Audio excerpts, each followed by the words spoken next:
या ठिकाणी जमलेले सर्व बंधू भगिनी, व्यासपीठावर उपस्थित सर्व मान्यवर नेतेगण, थोड्या वेळातच मोदी साहेबांचं या ठिकाणी आगमन होत आहे। महाराष्ट्राचे मुख्यमंत्री एकनाथ शिंदे साहेबांचंही सुद्धा या ठिकाणी आगमन झालेलं आहे। हे बाबा, त्या टाईमला आवाज येत नाही, माईकवाले कोण आहे तिकडं, आवाज येत नाही।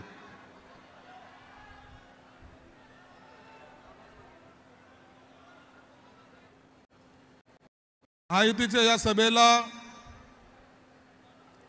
जी प्रचंड गर्दी झालेली आहे ती पाहता महायुतीचा विजय हा निश्चित झालेला आहे असं एकंदरीत चित्र या तुमच्या ताकदीवरून दिसून आलेलं आहे।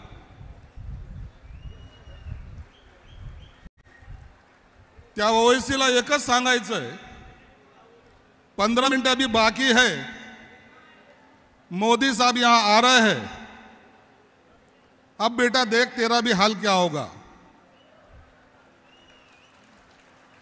आम्हाला चॅलेंज करण्याच्या भानगडीत पडू नका। ओवैसी आम्हाला चॅलेंज करण्याच्या भानगडीत पडू नका, आम्हाला आव्हान देण्याच्या भानगडीत पडू नका।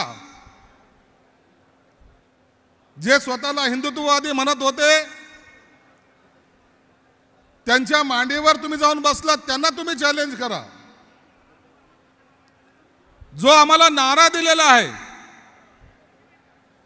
एक है तो सेफ है, आता या मराठवाड्यातील नाही तर महाराष्ट्रातील जनता एक झालेली आहे।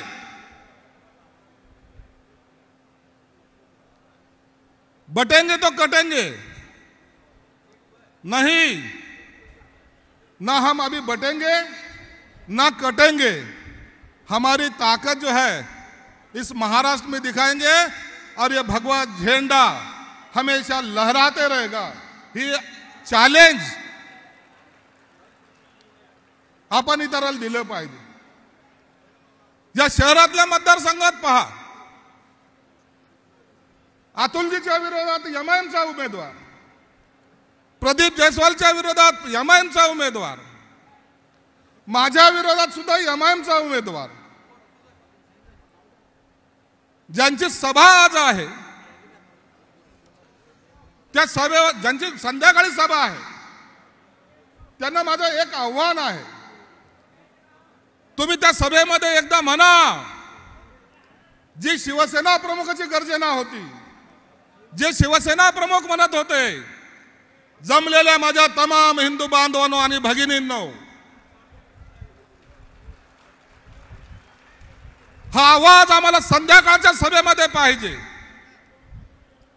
जर तुम्ही देऊ शकत नसाल तर तुम्हाला हिंदुत्वाचा उच्चार करण्याचा किंवा हिंदुत्ववादी आहोत असं म्हणण्याचा तुम्हाला अधिकार नाही। हे सर्व मताचे लाचार झालेले लोक आहेत। काल एका सभेमध्ये म्हणलेत की ही दरोडेखोरांची टोळी आहे। मी त्यांचा व्हिडिओ त्यांना दाखवू शकतो। मागच्या वेळेला 19 मध्ये त्यांनी केलेलं भाषण आहे, त्यांचे उद्गार आहेत, महाराष्ट्रातला सर्वात मोठा दरोडेखोर कोण, ते शरद पवार आहेत असं उद्धवजी ठाकरे साहेब बोलले होते। आज त्यांना ते जवळचे वाटतात। बांधवांनो आणि भगिनींनो, ही निवडणूक एक वेगळ्या विचाराने या ठिकाणी लढल्या जाते। सर्व जाती धर्माचे लोक आपल्या बरोबर आहेत, परंतु त्याच्यामध्ये मतभेद करण्याचा काही जो प्रकार यांनी लावलेला आहे, त्या मतभेद किंवा त्या भूलतापाला बळी न पडता आपण महायुतीच्या बाजूने उभं राहावं एवढीच आपल्याला विनंती करतो आणि या ठिकाणी थांबतो। जय हिंद, जय महाराष्ट्र।